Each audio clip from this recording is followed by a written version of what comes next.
Bonjour tout le monde. Donc aujourd'hui sur cette vidéo, je vais corriger, donner davantage d'explications sur le TP1 que vous avez eu à faire, l'étude d'une maladie monogénique, la drépanocytose. Donc monogénique, c'est pour simplement dire que elle ne résulte que de l'expression, de la mauvaise expression que d'un seul gène.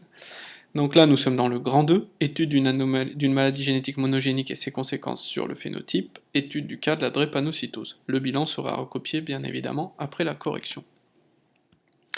Alors le TP était le suivant, je vous l'avais déjà présenté sur une vidéo que j'ai déjà postée, donc je vais procéder directement à la correction.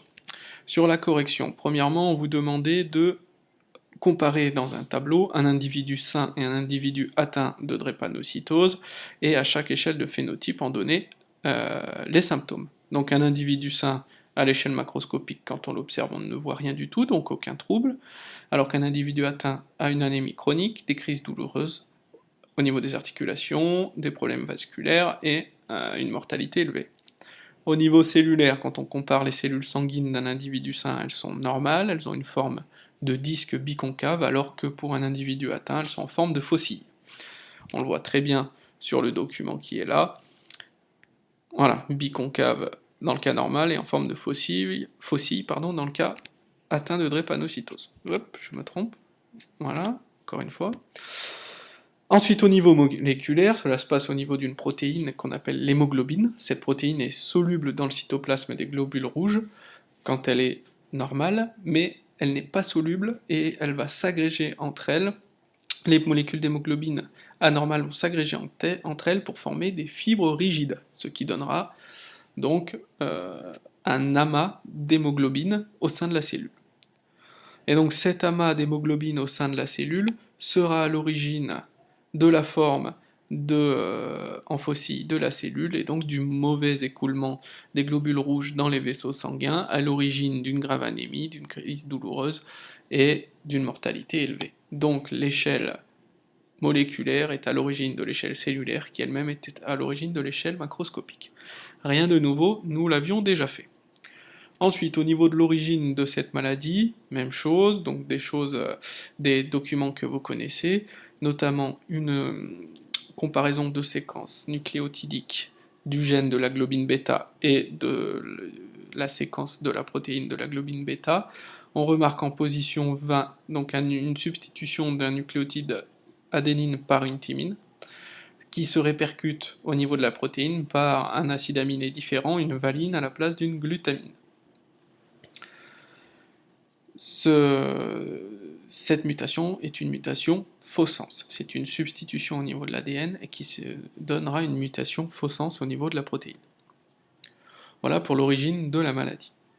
Ensuite, ce qui nous intéresse dans ce TP est le travail suivant, sur une famille sur laquelle on réalise une électrophorèse, c'est-à-dire que nous allons faire migrer leurs protéines, donc on a récupéré dans leur sang leurs hémoglobines, et on les a fait migrer sur un gel chargé électriquement, et en fonction de leur masse et de leur charge, elles migreront plus ou moins loin. Lorsque l'on fait un témoin, la protéine, l'hémoglobine HbS migre jusque là, vous voyez que la tâche est ici, l'hémoglobine HbA jusque là. Puis on a fait ça pour tous les individus de la famille, du père jusqu'aux petits-enfants.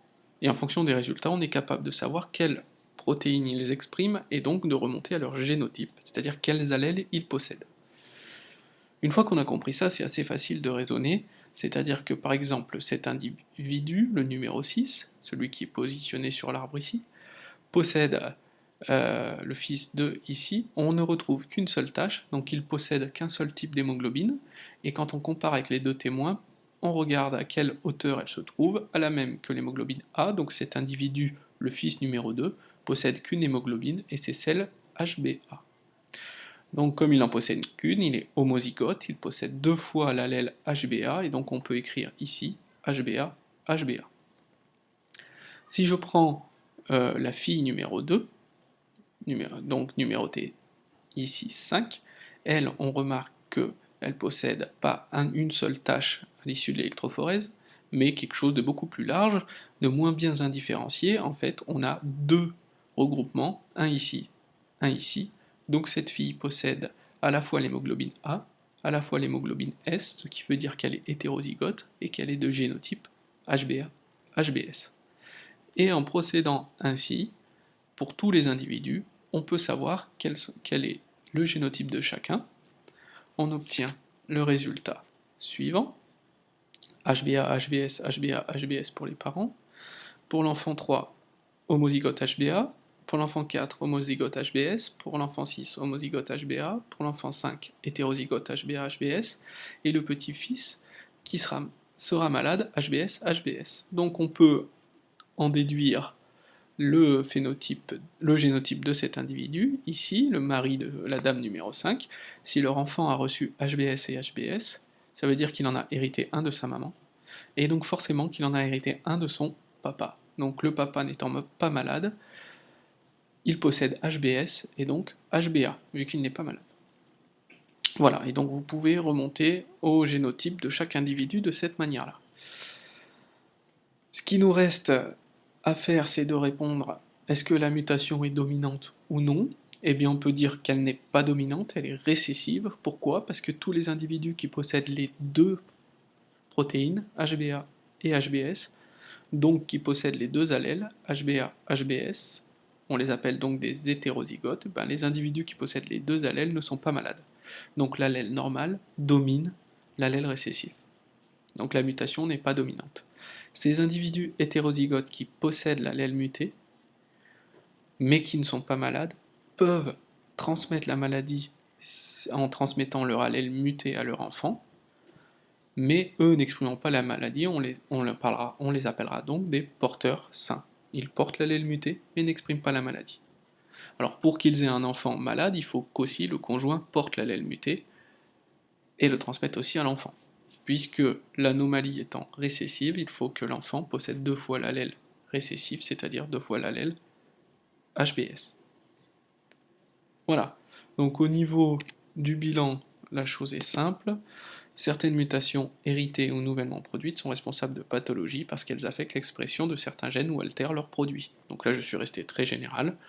On peut adapter cela à notre exemple, donc elles affectent l'expression du gène de l'hémoglobine Hb et altèrent leurs produits, c'est-à-dire l'hémoglobine HbS et non l'hémoglobine HbA.